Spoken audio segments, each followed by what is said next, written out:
បាទជំរាបសួរពុកម៉ែបងប្អូនទាំងអស់ជាទីគោរពហើយជាទីរាប់អានថ្ងៃនេះគឺជាថ្ងៃអាទិត្យទីប្រហែលទី5ណាទី5ត្រូវនឹងខែ4ឆ្នាំ2026ជំនួយនៅសតិសម្បញ្ញៈដល់បងប្អូនប្រជាពលរដ្ឋជាពិសេសបងប្អូនពលករពលកានីដែលធ្វើការនៅប្រទេសថៃអញ្ចឹងមានទុក្ខលំបាកជាខ្លាំងហ្នឹងហើយថ្ងៃនេះក៏មានប្រតិកម្មជាមួយនឹងប្រធានរដ្ឋសភាខ្មែរហ្នឹងហើយគាត់ចំណាយពេលវេលាមកនិយាយរឿងលើក្រែហ្នឹងហើយតែប្រជាពលរដ្ឋដែលជនភាសឹកគាត់មិនគិតគូរមិនខ្វល់ខ្វាយដល់កងទ័ពវីរៈកងទ័ពយើងនោះទេគាត់យកពេលវេលាមកនិយាយរឿងគេថាផ្ទាល់ខ្លួនមកនិយាយអញ្ចឹងហេតុអីបានជាខ្ញុំចង់និយាយរឿងហ្នឹងគឺបងប្អូនដឹងហើយគាត់គឺជាអាណាព្យាបាលមួយគឺជាប្រមុខរដ្ឋហ្នឹងហើយអត់ពីព្រះមហាក្សត្រទៅគឺជាគាត់នឹងឯងប្រមុខរដ្ឋដឹកនាំតំណាងរាស្ត្រទាំងអស់ប្រជុំនៅរដ្ឋសភាអញ្ចឹងគាត់រឿងផ្សេងរឿងទឹកដីរឿងអ្វីផ្សេងគាត់មិននិយាយគាត់សុចិត្តនិយាយរឿងបុរសម្នាក់ដែលមានប្រពន្ធ2ហើយនៅជាមួយគ្នាហើយគាត់ឆ្ងល់ថាតើពេលដែលគេនឹងគេជាមួយគ្នាដែរអត់វិញអញ្ចឹងហើយបើនិយាយទៅគូឲ្យអស់សំណើចដែររឿងមិនចេះតិច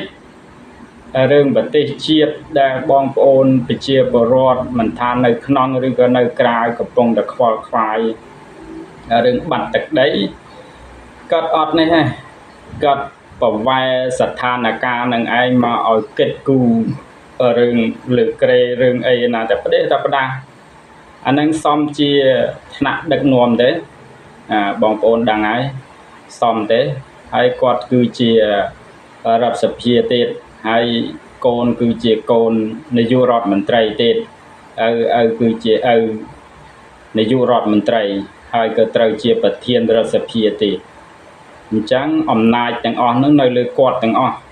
នៅលើប្រធានរដ្ឋសភាចង់ឆ្វេងស្ដាំណាសពគ្រប់បែបយ៉ាងបើសិនតែគាត់យកឱកាសនឹងឯងទៅខ្វល់ខ្វាយអំពីទុក្ខលំបាកបងប្អូនប្រជាពលរដ្ឋដូចជាបងប្អូនដែលខ្វះនៅគេហៅថា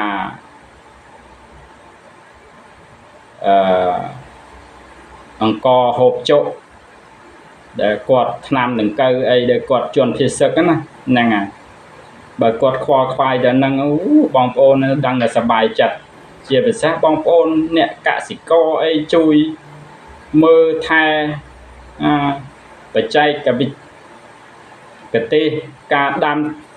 ធ្វើស្រូវធ្វើអង្ករអីសពគ្រប់បែបយ៉ាងហ្នឹងបងប្អូនប្រជាពលរដ្ឋដឹងតែសប្បាយចិត្តប៉ុណ្ណាទេតែគាត់អត់និយាយអីគាត់ទៅឯណាទៅតែផ្ដេសតែផ្ដាស់มันដូចជាបើនិយាយទៅពាក្យដូចតែពាក្យតំណែងដែលគាត់ត្រូវនិយាយសុំតែខ្ញុំអ្នកនិយាយឬក៏ប្រជាពលរដ្ឋធម្មតាអ្នកនិយាយក៏វាប្រសើរទេតែចំពោះខ្ញុំអត់និយាយទេអារឿងឆាខ្ញុំអត់និយាយដោយសារអីអានឹងដោយសារតែរឿងផ្ទាល់ខ្លួនហើយគាត់គឺជាតំណែងក៏មិនមែនជាតំណែងដូចមនុស្សយើងប្រតិជនធម្មតាណាគាត់តំណែងប្រធានរដ្ឋសភាទៀតជាប្រមុខរដ្ឋទៀតអត់ពីព្រះមហាក្សត្រអញ្ចឹងគាត់មិនត្រូវណាមកនិយាយទេហ្នឹងហើយបើនិយាយក៏និយាយទុកលំបាកដល់ប្រជាពលរដ្ឋដែលបាត់ដីបាត់ធ្លីជួយកែខៃកែសម្រួលអីជួយរកដំណោះស្រាយឲ្យប្រជាពលរដ្ឋអានោះប្រសើរជាងអញ្ចឹងហើយវិបត្តិសពថ្ងៃនេះវាមានគ្រប់ វិបត្តិសកលផងវិបត្តិនៅក្នុងស្រុកក្នុងភូមិផងគ្រឿងញៀនផងលបែងស៊ីសងផងស្ងៃលបែងហ្គេមអនឡាញលបែង scammer ណាសពគ្រប់បែបយ៉ាងគាត់អត់ទៅដោះស្រាយអំណាចលើរឿងក្រេណានៅអត់ប្រយោជន៍ហ្នឹងហើយផ្ដាំទៅលោកហ៊ុនសែនផងបើគិតសូមឲ្យគិតដល់ប្រជាពលរដ្ឋដែលមានទុក្ខលំបាកបើគិតតែអញ្ចឹងទេចុះចេញពីតំណែងទៅហ្នឹងហើយទាំងឪទាំងកូនសូមអរគុណសូមជម្រាបលា